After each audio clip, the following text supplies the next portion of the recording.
Rather lads, welcome back to 99Sport. My name is Kosi.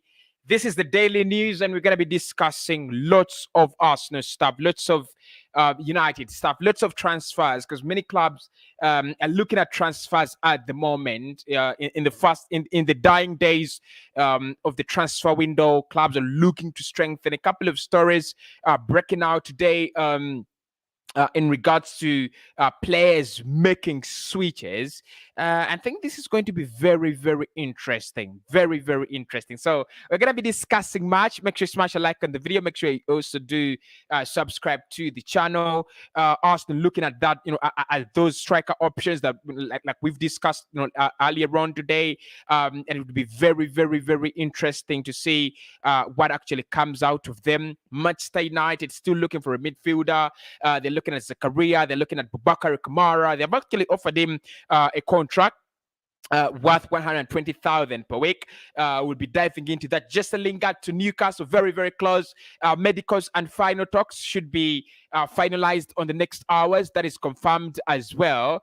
And a couple of other stories that we will be discussing. Right. So let's get to it. Let's start off with Newcastle, because again, they're that club that is really, really in the news here and there. They're looking to sign Jesse Lingard from Manchester United. According to reports I've seen, it could be as close as very, very, very close. Medicals are reported to be, to be lined up, and the player could be getting around. I mean, it's crazy money. It's crazy money from Newcastle. They do need players, and they want to give Jesse Lingard that kind of huge contract. They want to give him that kind of mega contract to join them. And my thoughts about Jesse Lingard will not change as a player. I think it's a mega signing. It would be very, very, very mega signing for Newcastle. First and foremost, their problem is scoring the goals. And for Newcastle, you cannot have such a problem at this point. You can't have such a you can't have such a problem at this point. You need to be scoring goals. You need to be getting in numbers in the box, and I think Jesse Lingard would provide that. I've spoken about Jesse Lingard in light of Arsenal, because I really support Arsenal, and people know, if you watch this channel, I support Arsenal, and I've always said that Jesse Lingard would be the kind of player that if Arsenal got, it just allows you, get that kind of extra quality. I mean, not too much quality, but just kind of extra quality, probably from the bench. But with Newcastle, they'll be getting the services he actually offered to West Ham, and it's incredible. It's absolutely incredible. We've seen him at his best at West Ham. On the Lundale, it was very, very impressive. He was really, really good. And I think Newcastle will be looking at the same thing. They're literally crawling slowly out of relegation. They need to keep on getting in those results, but they can't do it if they don't score goals. The last game they beat Leeds 1-0. It was kind of a free kick from John Jovic, really well taken free kick. I think it was there was a problem with Melia. He should have saved that. But again, for Newcastle, you don't take anything away from them. They've started slowly crawling out of relegation, and they just need to keep on that. So Jesse Lingard to Newcastle, beautiful, beautiful signing for me. If they get him, it's one that we cannot resist. I mean, we need to watch it out for. So medicals and final talks, we progressing at the moment. They're giving him a contract, and I think for me it's a very, very good deal for Jesse Lingard. I thought in the summer he would have gone to Newcastle, but then he has not moved to Newcastle, right? He's not moved to Newcastle. So the only thing he has to do now, I think this is pretty very, very very clear now. The only thing he has to do is move to a club like Newcastle that's going to give him the game time, that's going to give him the kind of crown on his head and get moving on with life, because at United things have actually not worked out. Arsenal again, links still between them and and strikers and potential moves. But what is interesting, in the last 13 minutes, I didn't plan this for this show, and if you're watching this, then you're the first person to hear it, because we'll be reoccurring it on Costa's Arsenal podcast tomorrow. This is according to Fabrizio Romano, and it's saying Fiorentina director Prade has said, yes, we've received important bids for Dusan Vlahovic in January. We are open to selling, but we've never received any answer from his agents. Juventus, our doors are open. We wait for Dusan to decide. We need an answer, he told Sporty Italia. So now Fiorentina have come out and confirmed and have accepted that they received important bids for Dusan Vlahovic.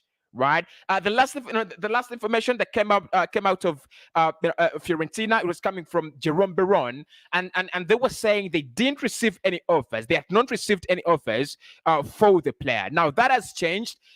They are actually acknowledging. They are believing and saying. They're accepting that we have received offers for Dusan Vlahovic. At the moment, though, they have not had, I think that is the consistent part of it. And they've said Juve, this is interesting, because they've said Juventus, he says Juventus, and with a question mark, our doors are open. So it looks like Juve are really pushing for that deal. Arsenal have been pushing, but the gist of this video today is Arsenal have moved on now from Dusan Vlahovic. They're still, keeping an eye there. Ears are very, very open, but at the moment they'll be looking at it. They'll be thinking, why don't we try other options? And Luka Jovic is the man. A couple of other stories that I've already discussed on Kosi's Arsenal podcast. I won't re-say that because it would be boring. But Luka Jovic, Arsenal have been offered with the opportunity to sign Luka Jovic this January, and they will be considering getting in the Serbian striker. Obviously, comes from the same country as Dusan Vlahovic, but of course, you just feel like he's been a little bit disadvantaged. Luka Jovic, for me, if Arsenal decided to go for Jovic, that is good business. It might not be a mega deal. And then it might not be that kind of top tier deal that you feel Arsenal have done it. Arsenal have really done a huge deal.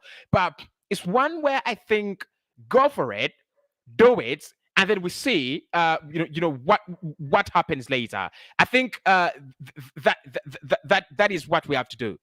Look at it, do it, and then see what happens out of it. If at any point in time he joins Arsenal, does very well, then you could be like, let's go for this deal, let's do it. If he joins Arsenal and things don't work out, then you could be like, no, things have not worked out. We don't sign him. So it could be a 6-month loan deal. It absolutely makes massive sense for the reason Mikel Arteta said it's a very difficult window. They're trying to sign in players, but deals are not actually coming through. It's a very good transfer. It's been at Real Madrid. Things have not actually really gotten any better ever since he moved from Frankfurt. He's had that loan deal from Madrid back to Frankfurt, but of course things have not really moved on well. I don't know the problem with Luka Jovic, but I think the intentions of Real Madrid signing him were never to be that kind of player that overtakes Karim Benzema. It was always going to be a second option to Karim Benzema, and he is a second option to Karim Benzema. And I think at the moment, Benzema is in the form of his life, so there is no reason for Madrid to panic. They can let him go. They could just tell Jovic, you know what? I mean, can you find somewhere else? Can you find anything else to do? Can't you find a club probably in this January? And I think Arsenal would be a very, very good destination for Luka Jovic, for a player who needs to refine his form, regain his ground, but also for a player who I think is desperately needing an outlet. He needs a way out of this Madrid prison. If he does well at Arsenal and Arsenal consider signing him, that would be massive. That would be absolutely, absolutely massive. So for me, lads, I'm gonna say this. I think Arsenal need to be going for Luka Jovic. Very, very sensible transfer. Probably not one at the top, but very, very sensible deal. Moving on, Manchester United are interested in signing in Boubacar Kamara.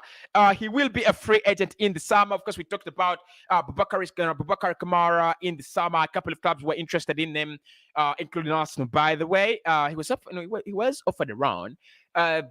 He's a top player, top midfielder. And if you look at that problem with Manchester United, despite the fact that they did dominate West Ham over the weekend, the best midfielder on that pitch was still Declan Rice. Declan Rice, by far, more tackles, more interceptions, more of everything in the midfield. He was really, really, really playing at the top level. So I think United, at this point in time when they feel like we do not want to go for a player like we do not want to go for a player like maybe Declan Rice because of the price tag and the reason that West Ham won't be easily letting him go in January, then they can just look at Boubacar Kamara. His contract runs down in the summer. Marseille at the moment, you might ask the question: are Marseille willing to let him go? Are they going to be like, you could take him? It's okay. You could take him. There is no problem. Is it going to be that kind of relationship? It's not going to be that easy because Marseille are third in the French Ligue 1. And if you look at the club above them, that is Nice. Nice really, really doing very well. But and Marseille, you've got to give them credit. They did very well in terms of recruitment. The likes of Guendouzi and Saliba, those transfers have actually paid off. And that's why they are where they are. But then the role of Boubacar Kamara cannot be underestimated at Olympique de Marseille. Playing alongside, Matteo Guendouzi, it's been a very, very pivotal pivot, for them. United need him. Desperate. I mean, it's. Have you watched that? That episode of Desperate Housewives. I mean, how can you even produce a movie called Desperate Housewives? Housewives are always desperate. But I'm kidding. But I just feel like United, that would be a good deal. They're looking at two players in terms of midfield, according to reports today. That is Haidara, as well as Haidara, as well as Boubacar Kamara. Kamara, they have offered him a 100, as per reports, 120,000 contract per week. Good enough, honestly. Good enough for Kamara. That's around 5 times or more, than what he's getting at the moment. And he must be loving life. He must be loving life, really. I mean, that's a lot of money. That's really a lot of money. But when you think about United, they won't be thinking about the money at the moment. They will actually be thinking, how do we get out of this midfield predicament? Because they really lack quality. They lack quality in that area. We've done previews, we've done Manchester United post-match games, and the truth is they lack quality in that area. So today on News Daily, it looks like they're after two midfielders, Haidara and Boubacar Kamara. Haidara is more of a rough Ragnick kind of player. Kamara is that kind of player that you feel would be bringing in the extra quality that McTominay doesn't offer Manchester United. But I think it would be Amadou Haidara that would be the priority, then Kamara. But Kamara still is easy to do. In the summer, he's a free agent in the summer. Marseille know that, so they'll be like, how much are we getting? How much is United getting? I guess it's a deal it's one of those deals that really depend on how much United will be offering for the player. Barcelona are looking at Nicolas Tagliafico, left back at Ajax, and the deal is believed to be again very, very close. Now, Fabrizio has put out a very, very interesting tweet about the story, and he said something very interesting. He said, I can't forget this. I really can't forget this, right? He said, and Nicolas Tagliafico is looking at only joining Barcelona at the moment, and he hopes Ajax will actually let him go, because this opportunity has actually arisen. And I think when you look at Barcelona, I said it on Kosi's Arsenal podcast today. They're just they're raising their level. They're moving from that kind of standard where they've been, really, really awful. They're back in the top five, and then you've got to ask yourself, can they keep themselves there? Can they be, can they just be around that top five? Because it's very, very crucial for FC Barcelona, especially at the time when the gap between them and the top three, which is Real Betis, Sevilla, is it Sevilla? Real Betis, Sevilla, and Madrid is kind of elongated, because they have 35 points with a game in hand. That could be 38 points, probably. You never know, because Barcelona this season, you really don't expect them to win a game. But you've got them to believe that if you're FC Barcelona and you're fifth, with all the problems they've had, they just need those extra layers of quality. Right, and if they can get rid of Ousmane Dembele, who we know now, they've already told he can leave. They've already told him, you can leave. You can, you can leave the club and move on. So if they can get rid of Dembele, that means they can register another player. Tagliafico is another bargain. Jordi Alba is no longer maybe providing them with that kind of quality that he did provide them with, them a couple of seasons ago. But just maybe Tagliafico, maybe again not that very, very top, fullback, but he's got the philosophy from Ajax.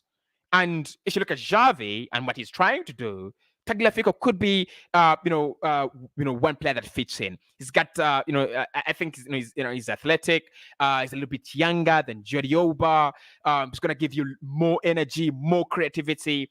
They need him, and it's a deal for Nicolas Tagliafico, because it's been a while now, ever since Ajax announced that him and Donny van de Beek, and as well as Andre Onana, can leave. It's been a while now, and you just imagine if this is the time for him now to say, right, the club have said I can leave. Now I should be going on. So Barca are looking at Nicolas Tagliafico, and that deal, according to Romano, could happen very, very soon. Right, make sure you hit the like button and do subscribe to the channel as well. Everton, they're looking for a new manager. That is as per reports, and the three managers at the moment are being looked at. Who is going? I mean, it's a big question for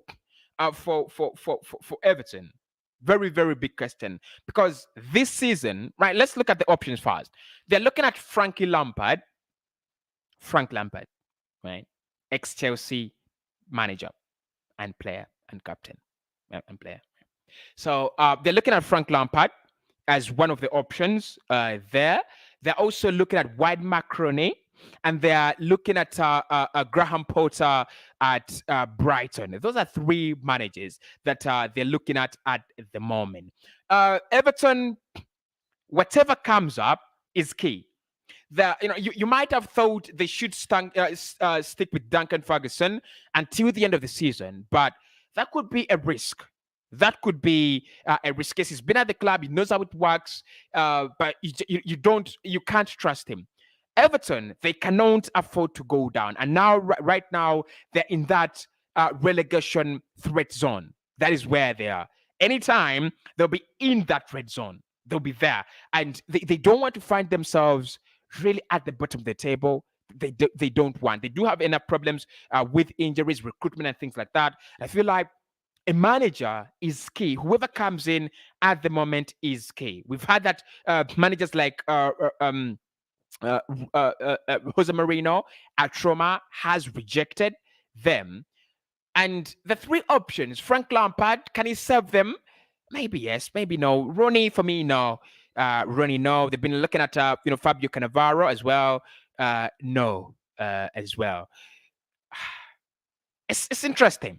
But in my opinion, lads, if they got in Graham Potter and somehow, just like Eddie Howe will do it, somehow Graham Potter can just can keep them floating, and then they give him the kind of players he wants. They already have the likes of Townsend, Arlan, Decore. I reckon if they get in Graham Potter from Brighton, then we'll tell them to sign Yves Bissouma, and then they give him the kind of backing he wants. They could have a very good manager. They could build, a system. They could build, something with him. And I think that's what Everton really need at the moment. They need a manager who builds something. They need the kind of David Moyes, figure. They need someone who's going to be around for 8 years, but building something. Not someone who's not going to be there, just, but someone's going to be there after building something, right? After building a system. And I think that is what they're lacking. From the time of David Moyes, they've really, really struggled, through the years, especially now, with Rafa Benitez getting sacked. It's been rough. But they want a new manager, and those three, Frank Lampard, Wayne Macaroni, and Graham Potter, are leading the transfer list for the next manager. Right. Watford today in the Premier League, they have announced the sacking of manager Claudio Ranieri after 3 months in the job. Now, Watford, I think they're desperately trying to avoid relegation. They're trying to fight against it. They believe they should be fighting against relegation, and I definitely feel like they should fight relegation, right? Because they had that very flamboyant, and that's the word, flamboyant start to the campaign. They've had a couple of good results, but you've got to ask yourself, you've got to ask yourself, are they that good? Are they really, really good enough? Will they survive relegation? I don't think so. This is the third manager this season, and they're just impatient, right? They're just impatient. They just want results badly. But with Claudio Ranieri, honestly, I was watching in from Rory Jennings today, very, very, very good YouTuber and content creator for football, and was saying he put across a very, very good point. Claudio Ranieri was not in a relegation battle. Claudio Ranieri was, because if you look at how open he plays, if you look at how careless Watford have been, if they lost to Norwich City, and with football, relegation is more like top four race and the title race. You give away your position, right, and then someone takes it. So Norwich, after beating Watford, can you believe it, ladies and gentlemen? Unless I'm getting it wrong, but Norwich, after so many days at the bottom of the table, I would like to announce to you that Norwich City are now floating above the relegation zone. 16 points. Newcastle below them with 15 points and a game in hand. Watford below them with 20 points and 2 games in hand. Watford, under Claudio Ranieri, in the last 5 games, they have lost 4 and drawn 1. They picked up 1 point in their last 5. He has only managed to pick up 7 points as Claudio Ranieri at Watford. Not good enough. Absolutely not good enough. Actually, if you look at Watford, they should be at the bottom of the table, because Burnley have 2 games in hand and against them. So that means if Burnley win win any of their games, or actually if Burnley pick up 2 points in their 2 games in hand, because they have a better goal difference, which is a -11, and Watford have a -17. So if Burnley win that game, they go above Watford. Brilliant. Absolutely brilliant. So Watford, bottom of the table, manager's gone. Manager absolutely gone. And I can't disagree with them, really, lads. I'm sorry, I can't disagree with the decision they have taken. I just feel like it was called for. I just feel like it was really, really called for. But anyway, lads, that's it for today in terms of our transfer daily. A couple of stories of flying around here and there in terms of transfers. We'll be hitting it. We'll be doing it. Like more live streams coming here. on 99Sport. Make sure you do subscribe to the channel. More legit content, more of that coming up on this channel. So make sure you smash the like button, and so make sure you do subscribe here. See you later. Oh, right. Sorry. How can I not read comments? Am I mad? Am I mad? Let's see what you people are saying in the comment section. Kasi, good evening. Arsenal are wasting time on Dusan Vlahovic transfer since October last year. Let them forget it and find another striker and defensive midfielder. Arsenal can offer Bellerin. Okay, thank you so much. Lal says Arsenal need big names now to gain victory in every game. Hi, Kosi, good evening. Hope you're fine today because Arsenal really pissed me off. Bygone, I don't believe Arsenal want to sign any player this January. I mean, it's hurting. You know, and look, you know, with Arsenal fans, it's hard. It's hurting. It really, really hurts. And it's one point. The reason that's why I do have this podcast is to focus on other, and on other aspects, but also to talk about Arsenal in a very, very objective manner. Let me tell you, lads, honestly. Let me speak to you honestly, right? Just for a minute, then we log off because I plan to do this for 15 minutes, and now we've gone to 25, which is interesting. And we'll do this, more of these, throughout our lives, because it's a channel that we've started. It's very, very close to getting monetized. That means we'll have 2 monetized channels. Impressive.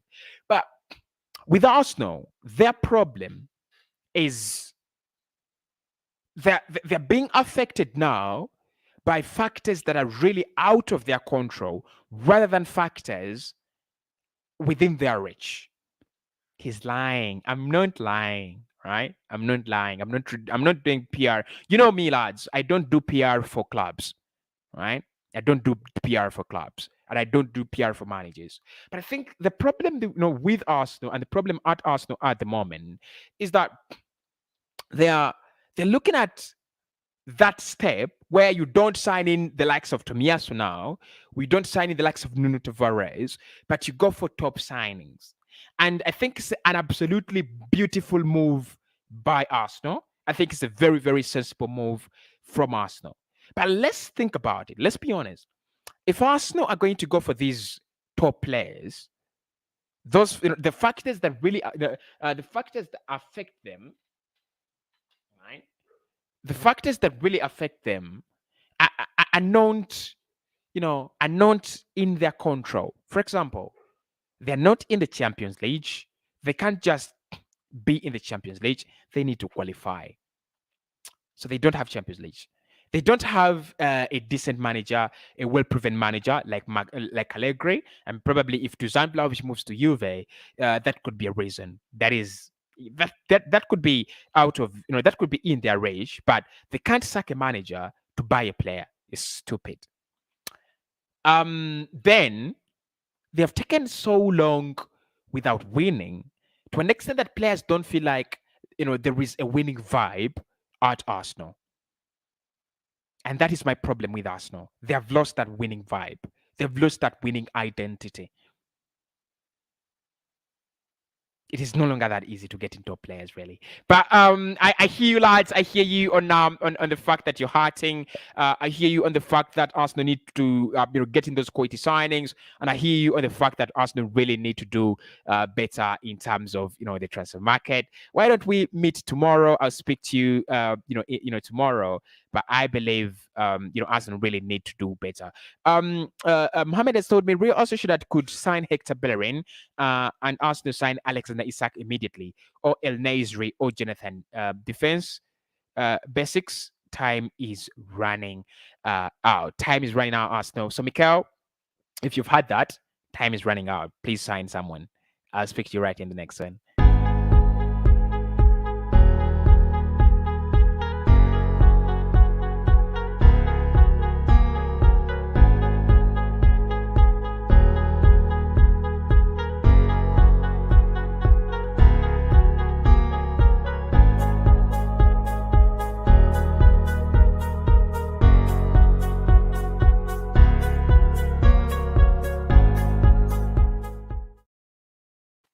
Anyway.